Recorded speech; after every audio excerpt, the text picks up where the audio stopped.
July 2019 കർണാടകയിലെ മാംഗ്ലൂർ എന്ന് പറയുന്ന സ്ഥലത്ത് അഞ്ജന എന്ന് പറയുന്ന 22-കാരിയാണെങ്കിൽ പി ജിയിനകത്ത് താമസിക്കുന്നുണ്ടായിരുന്നു. അവിടെ പി ജിൻ്റെ അകത്താണെങ്കിൽ തൂപ്പുവേലയും കാര്യങ്ങൾ ചെയ്യുന്നുണ്ടായ സ്ത്രീ ആണെങ്കിൽ ഇവള് രാവിലെ അവിടെ നിന്നും വീട്ടിൽ നിന്നും പുറത്തോട്ട് വന്നതിന് ശേഷം പിന്നീടാണെങ്കിൽ പച്ചക്കറി വാങ്ങിക്കും കാര്യങ്ങളൊക്കെ ചെയ്തിട്ടുണ്ടായിരുന്നു. ഈ കാര്യങ്ങളൊക്കെ ഈ സ്ത്രീ കണ്ടിട്ടുണ്ടായിരുന്നു.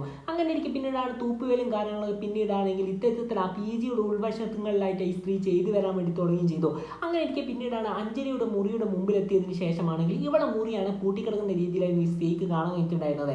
അങ്ങനെ അതേ സമയത്ത് തൂപ്പുവേലും കാര്യങ്ങളും കഴിഞ്ഞതിന് ശേഷം ഈ സ്ത്രീ പോവുകയാണ്. ഈ സ്ത്രീ ആണെങ്കിൽ 2 സമയങ്ങളിലായിട്ടാണ് അവിടെ തൂപ്പുവേലും കാര്യങ്ങൾ ചെയ്തു വന്നിട്ടുണ്ടായിരുന്നത്. ഒന്ന് രാവിലെയും രണ്ടാമത്തെ പിന്നീട് വൈകുന്നേരമായിരുന്നു ചെയ്തു വന്നിട്ടുണ്ടായിരുന്നത്.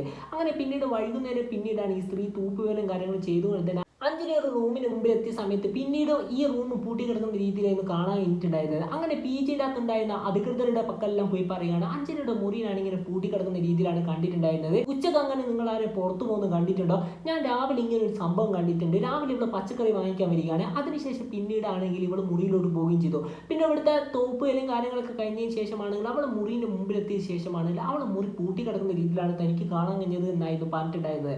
അധികൃതരെല്ലാം പിന്നീട് എന്താക്കി ഈ വാതിൽ പൊളിക്കുകയാണ്. വാതിൽ ചവിട്ടി പൊളിച്ചതിന് ശേഷം പിന്നീടാണ് ആ മുറിക്ക് അകത്ത് കയറുകയും ചെയ്തു. അകത്ത് കയറിയപ്പോൾ പിന്നീടാണെങ്കിൽ അവിടെയുള്ള എല്ലാവരും കണ്ട കാഴ്ച എല്ലാവരും ഞെട്ടിക്കുന്ന രീതിയിലുള്ള കാര്യമായിരുന്നു കണ്ടിട്ടുണ്ടായിരുന്നത്.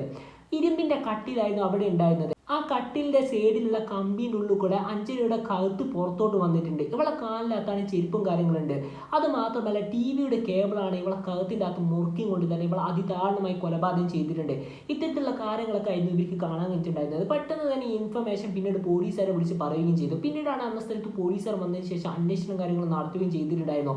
അതേ സമയമാണ് അഞ്ജനയുടെ ഒരു ആധാർ കാർഡ് പോലീസുകാർക്ക് ലഭിക്കുകയും ചെയ്തു. അങ്ങനെ ഇരിക്കെ പിന്നീടാണെങ്കിൽ ഇവളെ അഡ്രസ്സും കാര്യങ്ങളും പിന്നീട് പോലീസുകാർക്ക് ഐഡന്റിഫിക്കേഷൻ കാര്യങ്ങൾ ചെയ്യാൻ പറ്റിയിട്ടുണ്ടായിരുന്നു. പിന്നീടാണെങ്കിൽ ആധാർ കാർഡിനകത്ത് ഉണ്ടായിരുന്ന നമ്പറാണ് ഇവളെ പേരൻസിൻ്റെ നമ്പറായിരുന്നു. പിന്നീടാണ് പേരൻസിൻ്റെ നമ്പറും കാര്യങ്ങളൊക്കെ പിന്നീട് വിളിച്ചതിന് ശേഷം പിന്നീടാണെങ്കിൽ പോലീസുകാരാണെങ്കിൽ പേരൻസിൻ്റെ മക്കളെ പറയുകയും ചെയ്തിട്ടുണ്ടായിരുന്നു. പേരൻസ് ആണെങ്കിൽ ചിക്മംഗ്ലൂരിലുള്ള ആളുകളായിരുന്നു. അതിന് ശേഷമാണെങ്കിൽ ഈ അമ്മയായിരുന്നു മൊബൈൽ എടുത്തിട്ടുണ്ടായിരുന്നത്. ഈ അമ്മ പറയുകയാണ് എൻ്റെ ഹസ്ബൻഡിൻ്റെ പേര് മഞ്ജുനാഥ് എന്നാണ്. മകളെ വിളിച്ചിട്ട് കിട്ടാത്തത് കൊണ്ട് തന്നെ പിന്നീടാണെങ്കിൽ മകളെ തപ്പിയും കൊണ്ട് തന്നെ അങ്ങോട്ട് വന്നിട്ടുണ്ട് എന്ന് പറയുകയും ചെയ്തു. മറിച്ച് ഇദ്ദേഹം നേരെ പോയിട്ടുണ്ടായിരുന്നത് പിന്നീടാണ് മാംഗ്ലൂരിൽ എത്തിയതിനു ശേഷം അവിടുത്തെ പോലീസ് സ്റ്റേഷനിലോട്ടായിരുന്നു പോയിട്ടുണ്ടായിരുന്നത്. അങ്ങനെ പിന്നീട് ഇദ്ദേഹം തിരിച്ചു വരികയും പിന്നീടാണ് ബോഡി ഐഡന്റിഫിക്കേഷൻ കാര്യങ്ങളൊക്കെ ചെയ്യുകയും ചെയ്തു. പിന്നീടാണ് പി ജിനകത്ത് ഉണ്ടായിരുന്ന ആളുകളെല്ലാം പിന്നീട് ക്വസ്റ്റ്യനും കാര്യങ്ങളും ചെയ്യാൻ വേണ്ടി തുടങ്ങുകയും ചെയ്തു. ഈ മഞ്ജുനാഥ് പോലീസുകാരുടെ പക്കൽ പറഞ്ഞിട്ടുണ്ടായ കാര്യം ഇവള് അവിടെ പഠിക്കുകയാണ് ചെയ്യുന്നത്. പഠിക്കാൻ വേണ്ടി വീട്ടിൽ നിന്ന് ഇത്തരത്തിൽ തന്നെ ഈ മാസം 2-ാം തീയതി ഇവിടെ വന്നിട്ടുണ്ടായിരുന്നു. അതിനുശേഷം പിന്നീടാണ് 4-ാം തീയതി ആണെങ്കിൽ പിന്നീട് തിരിച്ച് നാട്ടിലോട്ട് വന്നിട്ടുണ്ടായിരുന്നു. ഇവർക്ക് വേണ്ടിയുള്ള കല്യാണ ആലോചന കാര്യങ്ങളൊക്കെ ഞങ്ങൾ നോക്കി വരികയായിരുന്നു എന്നായിരുന്നു പോലീസുകാരുടെ പക്കൽ പറഞ്ഞിട്ടുണ്ടായിരുന്നത്. അങ്ങനെ ഇരിക്കെ പിന്നീടാണ് അതേ മാസം പിന്നീടാണെങ്കിൽ അതായത് അതേ ദിവസം പിന്നീടാണ് 7-ാം തീയതി ആണെങ്കിൽ ഇവൾ അവിടെ എത്തിയിട്ടുണ്ടായിരുന്നു. എത്തി എന്ന് പറഞ്ഞുകൊണ്ട് തന്നെ പിന്നീട് എന്നെ വിളിക്കുകയും ചെയ്തു. പിന്നീടാണ് ഇവളെ മൊബൈൽ വിളിച്ചുകൊണ്ട് തന്നെ യാതൊരു രീതിയിലുള്ള അനക്കവും കാര്യങ്ങളും ഇല്ല. ഇതൊക്കെ കൊണ്ട് തന്നെ മകൾക്ക് എന്തെങ്കിലും രീതിയിലുള്ള പ്രോബ്ലം കാര്യങ്ങൾ പറ്റിയിട്ടുണ്ടാകുമോ എന്ന് നോക്കാൻ വേണ്ടിയാണ് ഞാൻ ഈ സ്ഥലത്തോട്ട് വന്നത് എന്നായിരുന്നു പിന്നീട് പറഞ്ഞിട്ടുണ്ടായിരുന്നത്. അതിനുശേഷം പോലീസുകാരാണെങ്കിൽ പി ജിയുടെ ഉടമസ്ഥന്മാരും അതുപോലെ തന്നെ അവിടെ ഉണ്ടായ അധികൃതരെല്ലാം വിളിച്ചുകൊണ്ട് തന്നെ ക്വസ്റ്റ്യനും കാര്യങ്ങളും ചെയ്യുകയും ചെയ്തു. അപ്പോൾ ഇവർ പറഞ്ഞിട്ടുണ്ടായിരുന്നത് ഈ മാസം 2-ാം തീയതിയാണ് ഇവളും അതുപോലെ തന്നെ ഒരു ചെറുപ്പക്കാരനും കൂടി ചേർന്ന് കൊണ്ട് തന്നെ ഈ ഹോസ്റ്റലിലോട്ട് വന്നിട്ടുണ്ടായിരുന്നത്. ഇവർ രണ്ടുപേരും ഭാര്യ ഭർത്താക്കന്മാരാണ് എന്നായിരുന്നു ഞങ്ങളെ മക്കൾ പറഞ്ഞിട്ടുണ്ടായിരുന്നത്. അതുകൊണ്ടാണ് ഇവർക്ക് രണ്ടുപേർക്ക് ഇവിടെ മുറി കൊടുത്തതും അതുപോലെ തന്നെ പിന്നീട് ഇവർ രണ്ടുപേരും താമസിക്കാൻ വേണ്ടി ഞങ്ങൾ അനുവദിച്ചതും എന്ന രീതിയിലുള്ള കാര്യങ്ങളായിരുന്നു പി ജിയുടെ അധികൃതർ പറഞ്ഞിട്ടുണ്ടായിരുന്നത്. അങ്ങനെ എനിക്ക് പിന്നീടാണെങ്കിൽ റിസപ്ഷൻ ഏരിയയിൽ പോവുകയാണ്. അതിനുശേഷം പിന്നീട് അവിടെ കൊടുത്തിട്ടുണ്ടായ മൊബൈൽ നമ്പറും കാര്യങ്ങളും നോക്കുകയും ചെയ്തു. അവിടെ കൊടുത്തിട്ടുണ്ടായിരുന്ന ആധാർ കാർഡിൻ്റെ ഡീറ്റെയിൽസ് ആണെങ്കിൽ സഞ്ജനയുടേതാണ്. അതുമാത്രമല്ല അവിടെ 2 മൊബൈൽ നമ്പർ ഉണ്ട്. ഒന്ന് സഞ്ജനയുടേതാണ്, മറ്റേത് ഏതാണ് എന്ന രീതിയിലുള്ള കാര്യങ്ങൾ പോലീസുകാർ അന്വേഷണം കാര്യങ്ങൾ നടത്തിക്കൊണ്ടുവരികയും ചെയ്തു. ആ മൊബൈൽ നമ്പർ ഏത് ആധാർ കാർഡ് ഐ ഡിയിൽ നിന്നാണ് എടുത്തത് എന്ന രീതിയിലുള്ള കാര്യങ്ങൾ പോലീസുകാർ അന്വേഷണം കാര്യങ്ങൾ നടത്തിക്കൊണ്ടിരിക്കുകയും ചെയ്തു. സന്ദീപ് എന്ന് പറയുന്ന ഒരു ചെറുപ്പക്കാരൻ്റെ നമ്പറാണ് എന്ന് പോലീസുകാർ നോട്ടിഫിക്കേഷൻ കാര്യങ്ങൾ ചെയ്യുകയും ചെയ്തു. അതിനിടയിൽ തന്നെ പോലീസുകാരാണെങ്കിൽ ഇവൻ്റെ അഡ്രസ്സ് തപ്പി പിടിക്കും പിന്നീടാണെങ്കിൽ ഇവൻ്റെ വീട്ടിലോട്ട് പോവുകയും ചെയ്തിട്ടുണ്ടായിരുന്നു. അങ്ങനെ ഇരിക്കെ പിന്നീടാണ് ഒരു വശത്തും കൊണ്ടും തന്നെ നിന്നും കൊണ്ട് തന്നെ പിന്നീടാണെങ്കിലോ ഇവൻ്റെ നമ്പറും കാര്യങ്ങളും ട്രേസും കാര്യങ്ങളും ചെയ്തുകൊണ്ട് തന്നെ ആ ലൊക്കേഷൻ കേന്ദ്രമാക്കി പോലീസുകാർ അന്വേഷണം കാര്യങ്ങൾ നടത്തിക്കൊണ്ടുവരികയും ചെയ്തിട്ടുണ്ടായിരുന്നു. അങ്ങനെയൊക്കെ പിന്നീടാണ് സഞ്ജനയുടെ അക്കൗണ്ടിൽ നിന്നാണെങ്കിൽ 15,000 രൂപ പോകുന്നത്. പിന്നീടാണെങ്കിൽ ഇത്തരത്തിൽ തന്നെ അന്വേഷണം കാര്യങ്ങൾ നടത്തിക്കൊണ്ട് വരുമ്പോൾ തന്നെ പോലീസുകാർക്ക് മനസ്സിലായിട്ടുണ്ടായിരുന്ന കാര്യം എന്ന് പറയുന്നത് സന്ദീപ് ഇവളെ കൊലപാതകം ചെയ്തതിന് ശേഷം ഇവളെ കയ്യിലുള്ള ATM കാർഡും കാര്യങ്ങളൊക്കെ എടുത്ത് പോയിട്ടുണ്ട്. അതിൽ നിന്ന് ഇവൻ പണം പിൻവലിച്ചതായിരിക്കും. ഇവർക്ക് പിൻ നമ്പറും കാര്യങ്ങളൊക്കെ അറിയാമെന്നായിരുന്നു രീതിയിലുള്ള കാര്യങ്ങളായിരുന്നു പോലീസ് പോലീസുകാർ ചിന്തിച്ചിട്ടുണ്ടായിരുന്നത്.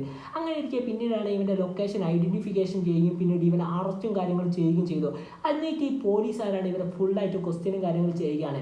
ഈ സഞ്ജനയാണെങ്കിൽ ചിക്മംഗ്ലൂരിൽ നിന്നും പിന്നീടാണ് മാംഗ്ലൂരിലോട്ട് പഠിക്കാൻ വേണ്ടി വരികയാണ്. അങ്ങനെ ഇരിക്കെ പിന്നീടാണ് 2018 ജനുവരി മാസമാണെങ്കിൽ ഞങ്ങൾ രണ്ടുപേരും ഫേസ്ബുക്ക് വഴി ചാറ്റും കാര്യങ്ങളും ചെയ്യാൻ വേണ്ടി തുടങ്ങുകയും ചെയ്തു. അങ്ങനെ ഇരിക്കെ പിന്നീടാണ് ഞങ്ങൾ രണ്ടുപേരും മൊബൈൽ ഫോൺ നമ്പർ കൈമാറുകയും പിന്നീട് രണ്ടുപേരും വിളിക്കാറുമുണ്ടായിരുന്നു. അതുപോലെ തന്നെ വീഡിയോ കോളും ചെയ്യാറുണ്ടായിരുന്നു എന്ന് പോലീസുകാരുടെ പക്കൽ സന്ദീപ് പറയുകയാണ്. പിന്നീടാണ് ഇവൻ പറയുകയാണ് ഞങ്ങൾ രണ്ടുപേരും ഒരു ദിവസം കാണുകയും പിന്നീടാണ് ഞങ്ങൾ റൂം എടുത്ത് ടൈമും കാര്യങ്ങളും സ്പെൻഡും ചെയ്തിട്ടുണ്ട് എന്ന രീതിയിലുള്ള കാര്യങ്ങൾ പറയുകയും ചെയ്തു. ഇവർക്ക് രണ്ടുപേർക്ക് തമ്മിൽ ഒരു ഇല്ലീഗൽ എഫെയർ കൂടി ഉണ്ട് എന്ന രീതിയിലുള്ള കാര്യങ്ങൾ പറയുകയാണ്. അങ്ങനെ ഇരിക്കെ പിന്നീടാണ് ഇവിടെ പഠിപ്പും കാര്യങ്ങൾ കഴിയുകയാണ്. പഠിപ്പും കാര്യങ്ങൾ കഴിഞ്ഞതിന് ശേഷം പിന്നീടാണെങ്കിൽ 2019 മെയ് മാസത്തിൽ ഇവിടെ എക്സാമും കാര്യങ്ങളൊക്കെ കഴിഞ്ഞതിന് ശേഷം പിന്നീടാണ് ഇവർക്ക് ഒരു ജോലി ലഭിക്കുകയും ചെയ്തു. പിന്നീടാണ് ആ ജോലിക്ക് അവൾ പോയിട്ടുണ്ടായിരുന്നില്ല. അതിനുശേഷമാണ് നാട്ടിൽ പോകുന്നത്. നാട്ടിൽ പോയതിന് ശേഷം പിന്നീട് പറയുകയാണ് എനിക്ക് ബാങ്ക് ടെസ്റ്റിന് വേണ്ടി പഠിക്കണം. ഇതൊക്കെ കൊണ്ട് തന്നെ പിന്നീട് ഞാൻ മാംഗ്ലൂരിലോട്ട് പോവുകയാണ് എന്നാണ് പറഞ്ഞിട്ടുണ്ടായിരുന്നത്. പിന്നീട് മാംഗ്ലൂരിലോട്ട് പോവുകയും ചെയ്തു. സന്ദീപ് ആണെങ്കിൽ പിന്നീട് SI ടെസ്റ്റിനും കാര്യങ്ങൾക്കൊക്കെ വേണ്ടി പഠിച്ചുകൊണ്ടിരിക്കുകയായിരുന്നു. അങ്ങനെ സന്ദീപും മാംഗ്ലൂരിലോട്ട് വരികയും ചെയ്തു.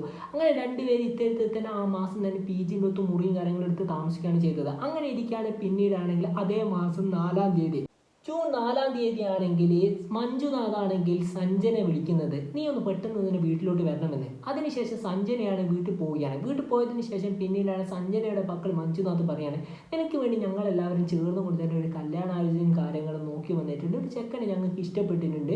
നിനക്ക് നീ മറിച്ച് വാക്കും കാര്യങ്ങളും ഉണ്ടോ എന്ന് പറയുകയാണ്. ഈ മഞ്ജുനാഥിനെ നോക്കുകയാണെങ്കിൽ തന്നെ അവിടെ ബിസിനസ്സും കാര്യങ്ങളും ചെയ്യുന്ന ഒരു വ്യക്തിയാണ്. അതുമാത്രമല്ല ഇദ്ദേഹത്തിന് ധാരാളം സ്വത്തുമുണ്ട്. അതുപോലെ തന്നെ നല്ല രീതിയിലുള്ള ഒരു സെറ്റിലായ ഫാമിലിയും കാര്യങ്ങളുമാണ് ഈ മഞ്ജുനാഥിൻ്റെ. അങ്ങനെ ഇരിക്കെ പിന്നീടാണ് മകളെ പക്കൽ ഇത്തരത്തിൽ തന്നെ ചോദിച്ചപ്പോൾ മകൾ പറയുന്നത് എനിക്ക് യാതൊരു രീതിയിലുള്ള പ്രോബ്ലം കാര്യങ്ങളില്ല, അച്ഛൻ എന്തായിരിക്കുമോ കല്യാണം നോക്കിയോ എന്ന് പറയുകയും ചെയ്തു. പിന്നീടാണ് അവിടെ നിന്ന് പിന്നീട് ഇവിടെ നേരെ എന്നെ ഇൻസ്റ്റിറ്റ്യൂട്ടിൽ നിന്ന് വിളിക്കുന്നുണ്ട് എന്ന് പറഞ്ഞുകൊണ്ട് തന്നെ പിന്നീട് അവിടെ നിന്ന് ചിക്മംഗ്ലൂരിൽ നിന്ന് പിന്നീട് ഇവിടെ നേരെ ബാംഗ്ലൂരിലോട്ട് പോവുകയും ചെയ്തു.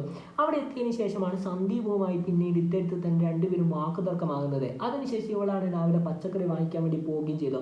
പച്ചക്കറി വാങ്ങിക്കാൻ പോയതിനു ശേഷം സന്ദീപിൻ്റെ പക്കൽ പറയുകയാണ് എടാ ഞാൻ എൻ്റെ അച്ഛനും അമ്മയും പറയുന്നത് കേൾക്കുള്ളൂ, എൻ്റെ അച്ഛനും അമ്മയും എന്നെ അങ്ങനെയാണ് നോക്കിയിട്ടുള്ളത്. ഇതൊക്കെ കൊണ്ട് തന്നെ നമ്മൾ രണ്ടുപേരും തമ്മിലുള്ള ബന്ധം ഇവിടെ വെച്ച് നിർത്തണം. അതുപോലെ തന്നെ നമ്മൾ രണ്ടുപേരും ഇനി യാതൊരു രീതിയിലുള്ള ബന്ധമോ കാര്യങ്ങളും ഉണ്ടായില്ല.